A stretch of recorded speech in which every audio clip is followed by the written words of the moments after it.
जय हिंद दोस्तों, आज की क्लास में हम लोग लेकर के आ चुके हैं 10th क्लास फाइनल परीक्षा 2026 के लिए हिंदी का most VVI viral objective question. और ये क्वेश्चन वैसे क्वेश्चन लेकर के आया हूँ कि जो बार बार एग्जाम में पूछा गया है और पूछने की संभावना भी है। तो अगर आप लोग 2026 में मैट्रिक की परीक्षा देने वाले हैं तो आप सभी लोग के लिए क्लास जो है बहुत इंपॉर्टेंट होने वाला है। चलिए हम लोग बिना देरी के अपनी क्वेश्चन की ओर बढ़ते हैं।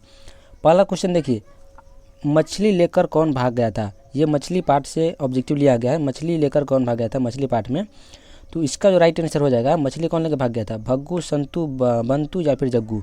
तो ऑप्शन नंबर बी आप लोग यहाँ पर देखिए, संतू। संतू जो है मछली लेकर के भाग गया था। और आप लोग बताइए कमेंट करके, अगर आप लोग पता है तो मछली पार्ट के लेखक कौन है, मछली पार्ट के लेखक कौन है। अगर आप लोग पता है तो आप लोग कमेंट करके हमें बता सकते हैं। चलिए दूसरा प्रश्न हम लोग देखते हैं, हिंदी भाषा की लिपि क्या है। हिंदी भाषा की लिपि क्या है, ब्राह्मी लिपि, देवनागरी लिपि, चित्रलिपि या फिर गुरुमुखी लिपि। तो ऑप्शन नंबर बी यहाँ पर राइट आंसर हो जाएगा, देवनागरी लिपि। हिंदी की लिपि क्या है, देवनागरी। 2 का बी नंबर ऑप्शन करेक्ट हो जाएगा। आप लोग सारे क्वेश्चन को जो एक बार ध्यान से देखते रहिएगा। बिरजू महाराज के चाचा का नाम क्या था, बिरजू महाराज के चाचा का नाम क्या था। 3 का राइट आंसर क्या हो जाएगा, शंभू महाराज। ऑप्शन नंबर ए 3 का सही हो जाएगा। शंभू महाराज जो है बिरजू महाराज के चाचा जी का नाम थे। ऑप्शन नंबर ए 3 का करेक्ट आंसर हो जाएगा। नेक्स्ट प्रश्न देखिए, अगर आप लोग वीडियो अच्छा लग रहा है तो चैनल को सब्सक्राइब जरूर कर दीजिएगा और वीडियो को लाइक भी कर दीजिएगा। जारशाही कहाँ थी, जारशाही जो है कहाँ थी, रूस में, जापान में, फ्रांस में या फिर चीन में। इसमें से कौन ऑप्शन हो जाएगा, आप लोग कमेंट करके बता सकते हैं। 4 का राइट आंसर क्या हो जाएगा, रूस में। ऑप्शन नंबर ए 4 का करेक्ट आंसर हो जाएगा, जारशाही कहाँ थी, रूस में। नेक्स्ट प्रश्न की ओर बढ़ते हैं हम लोग, दोहा कोश किन की रचना है। दोहा कोश जो है किन की रचना है, तो दोहा कोश रचना हो जाएगा आपका सरहापाद की। ऑप्शन नंबर ए 5 का राइट आंसर हो जाएगा। इसमें मैं आपके बोर्ड लेवल का क्वेश्चन लेकर के आया हूँ जो बार बार पूछा गया है एग्जाम में। शुद्ध वाक्य है, शुद्ध वाक्य कौन है, राम ने पुस्तक खरीदा, राम पुस्तक खरीदा, राम ने पुस्तक खरीदी या फिर इनमें से सभी। तो ऑप्शन नंबर ए यहाँ पर आप लोग देखिए, राम ने पुस्तक खरीदा, ये वाक्य आपका क्या हो जाएगा, शुद्ध वाक्य हो जाएगा। ऑप्शन नंबर ए 6 का करेक्ट आंसर हो जाएगा। नेक्स्ट प्रश्न की ओर हम लोग बढ़ते हैं। 7 नंबर क्या करा, रस खान दिल्ली से कहाँ चले गए थे। रस खान दिल्ली से कहाँ चले गए, हरियाणा, पंजाब, ब्रजभूमि या फिर बनारस। ऑप्शन नंबर यहाँ पर किसका राइट आंसर हो जाएगा, पंजाब। ऑप्शन बी जो है 7 का करेक्ट आंसर हो जाएगा। रस खान दिल्ली से कहाँ चला गया, पंजाब चला गया था। 8 नंबर प्रश्न देखिए, शिक्षा और संस्कृति किनकी रचना है। शिक्षा और संस्कृति जो है किनकी रचना है, तो ये आपका हो जाएगा महात्मा गांधी का। ऑप्शन नंबर बी 8 का सही आंसर हो जाएगा। शिक्षा और संस्कृति किनकी रचना है, महात्मा गांधी की। आप लोग जो है एक बार क्या कीजिएगा, सारे चैप्टर के लेखक का नाम, उनका जन्म और मृत्यु, ये आप सभी लोग याद कर लीजिएगा। इससे आपको 4-5 क्वेश्चन इजीली बन जाएगा। चलिए 9 नंबर प्रश्न की ओर हम लोग बढ़ते हैं। भारत से हम क्या सीखे, यह क्या है। भारत से हम क्या सीखे, यह पाठ जो है क्या है, तो यह आपका हो जाएगा भाषण। 9 का सी नंबर ऑप्शन सही आंसर हो जाएगा। अगले प्रश्न की ओर हम लोग बढ़ते हैं। 10 नंबर, मैक्स मुलर को वेदांतियों का वेदांती किसने कहा है। मैक्स मुलर को वेदांतियों का वेदांती किसने कहा, स्वामी विवेकानंद ने। ऑप्शन नंबर बी इसका सही आंसर हो जाएगा। मैक्स मुलर को वेदांतियों का वेदांती किसने कहा है, तो स्वामी विवेकानंद राइट आंसर हो जाएगा। चलिए 11 नंबर प्रश्न की ओर हम लोग बढ़ते हैं। दधीची की हड्डी से क्या बना था।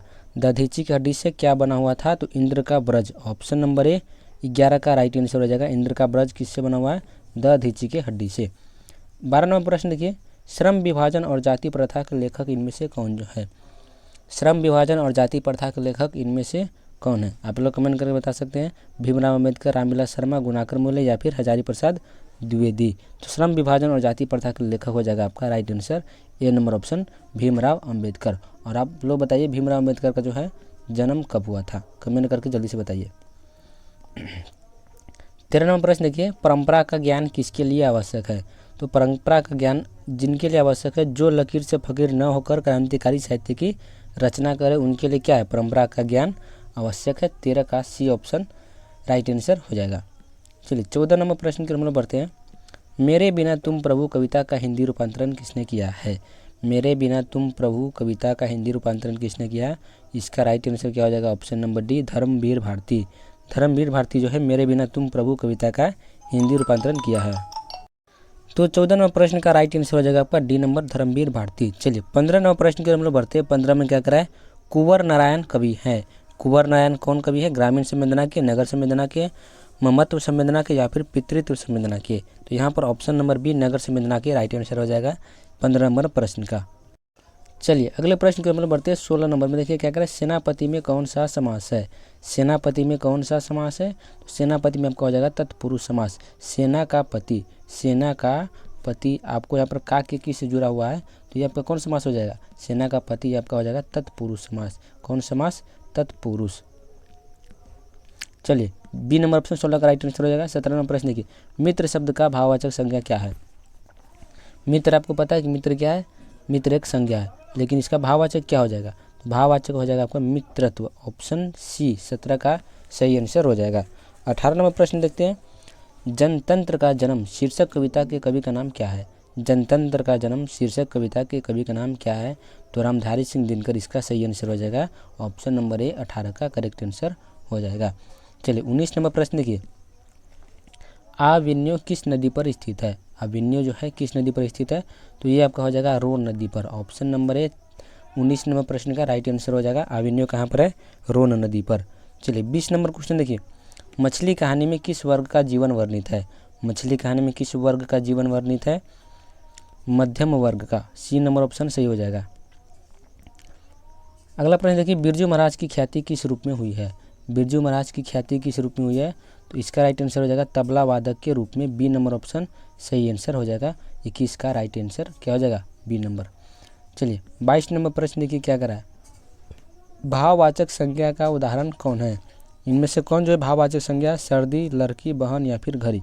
तो देखिए यहाँ पर आप लोग बता सकता हूँ, लड़की ये भी क्या है, संज्ञा है, लेकिन ये भाववाचक संज्ञा नहीं है। बहन भी भाववाचक संज्ञा नहीं है, घड़ी भी भाववाचक संज्ञा नहीं है। तो ये आप लोग यहाँ पर देखिए, सर्दी, सर्दी को हम लोग क्या करते हैं, अनुभव करते हैं। तो ये आपका क्या हो जाएगा, भाववाचक संज्ञा। 22 का ए ऑप्शन सही हो जाएगा। 23 नंबर देखिए, आध्यात्मिक शिक्षा से गांधी जी का क्या तात्पर्य है। आध्यात्मिक शिक्षा से गांधी जी का तात्पर्य है व्यवहारिक शिक्षा। बी नंबर ऑप्शन 23 का सही आंसर हो जाएगा।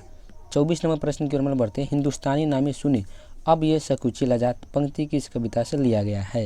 यह पंक्ति जो खास लिया गया है स्वदेशी पाठ से। डी नंबर ऑप्शन 24 का सही हो जाएगा। 25 नंबर प्रश्न देखिए, रस खान किस विषय में सिद्ध थे।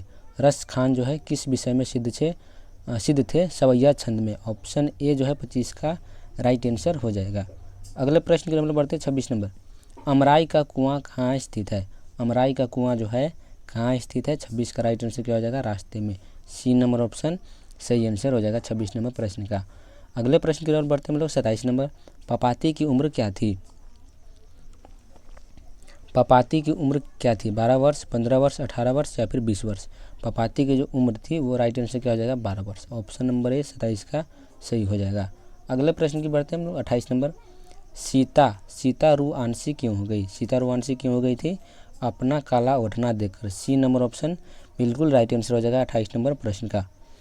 अगले प्रश्न की हम लोग बढ़ते हैं 29 नंबर। देखिए 29 में क्या करें, शुद्ध शब्द है, इनमें से कौन जो है शुद्ध शब्द है, प्रकृति, प्रकृति, प्रकृति या फिर प्रकृति। सभी प्रकृति है, लेकिन यहाँ पर शुद्ध शब्द बताना है, तो आपको ऑप्शन नंबर देखिए ए प्रकृति। ऑप्शन ए जो यहाँ पर राइट आंसर हो जाएगा, प्रकृति शुद्ध रूप में। 30 नंबर क्वेश्चन देखिए, परिश्रम में कौन सा उपसर्ग है। आप लोग यहाँ पर देखिए परि और श्रम, ये दोनों मिलकर क्या बना है, परिश्रम। तो इसमें उपसर्ग क्या हो जाएगा, परि, और प्रत्यय क्या हो जाएगा, श्रम। तो यहाँ पर वो पूछ रहा है उपसर्ग क्या हो जाएगा, तो ऑप्शन ए जो परि, इसका राइट आंसर हो जाएगा 30 नंबर ए। अगला प्रश्न देखिए 31 नंबर, हाथ खाली होना मुहावरे का अर्थ क्या होता है। हाथ खाली होना, इस मुहावरे का अर्थ क्या होता है, कुछ नहीं मिलेना, हाथ से पैसा गिर जाना, पास पैसा ना होना या फिर गरीब होना। तो ऑप्शन सी यहाँ पर इसका राइट आंसर हो जाएगा 31 नंबर प्रश्न का सी नंबर ऑप्शन। 32 नंबर प्रश्न देखिए, अवकाश शब्द में उपसर्ग क्या है। अवकाश में उपसर्ग क्या हो जाएगा, तो अब जो है आपका उपसर्ग हो जाएगा अवकाश में। बी नंबर ऑप्शन सही आंसर हो जाएगा 32 नंबर प्रश्न का। चलिए 33 नंबर प्रश्न देखिए, हिरोशिमा किस देश में स्थित है। हिरोशिमा किस देश में स्थित है, तो हिरोशिमा आप लोग पता है कि जापान में स्थित है। ऑप्शन नंबर सी इसका राइट आंसर होगा, जहाँ पर अमेरिका ने क्या किए थे, परमाणु बम गिराया था जापान के हिरोशिमा शहर पर। बहादुर अपने घर से क्यों भागा था। बहादुर जो है अपने घर से क्यों भाग गया था, तो नौकरी के लिए, पिता के फटकार के कारण, या फिर माँ की मार के कारण, या फिर घूमने के लिए। तो यहाँ पर आप लोग देखिए ऑप्शन नंबर सी में क्या करा है, माँ की मार के कारण। इसका राइट आंसर क्या हो जाएगा, माँ की मार के कारण जो है बहादुर अपने घर से भाग करके चलाया था। बिरजू महाराज किस शैली के नर्तक है। बिरजू महाराज जो है किस शैली के नर्तक हैं, तो ये आपका हो जाएगा कथक। ऑप्शन डी इसका 35 का सही हो जाएगा। 36 नंबर प्रश्न देखिए, अशोक वाजपेयी का जन्म कब हुआ था। अशोक वाजपेयी का जन्म है 16 जनवरी 1941 ईस्वी में। ये नंबर ऑप्शन 36 का करेक्ट आंसर हो जाएगा। अगले प्रश्न की तरफ हम लोग बढ़ते हैं, विलनव्य क्या है। विलनव्य क्या है, विलनव्य 37 नंबर प्रश्न देखिए, 37 का बी नंबर ऑप्शन हो जाएगा सही, एक छोटा सा गांव। ऑप्शन नंबर बी इसका राइट आंसर हो जाएगा। 38 नंबर प्रश्न देखिए, हमारी नींद कविता कहाँ से ली गई है। हमारी नींद कविता कहाँ से ली गई है, इस दुनिया में से। ऑप्शन ए 38 का करेक्ट आंसर हो जाएगा 38 नंबर प्रश्न का। अगले प्रश्न की तरफ बढ़ते हैं, 39 नंबर, बाबा साहेब भीमराव अम्बेडकर का जन्म कब हुआ था। बाबा साहेब भीमराव अम्बेडकर का जन्म हुआ था 14 अप्रैल 1891 ईस्वी को महू मध्य प्रदेश में। ऑप्शन नंबर ए 39 का सही आंसर हो जाएगा। चलिए 40वां नंबर प्रश्न की क्या करा है, विष के दांत कहानी के रचयिता कौन है। विष के दांत कहानी जो है इस पाठ के लेखक कौन है, नलिनी बेचन शर्मा। ऑप्शन नंबर बी इसका सही हो जाएगा। तो ये रहा आपका 40 महत्वपूर्ण ऑब्जेक्टिव प्रश्न। ये आपके एग्जाम के लिए बहुत ही महत्वपूर्ण होने वाला है। तो आज के लिए इतना ही, हम लोग फिर मिलते हैं अगले वीडियो में।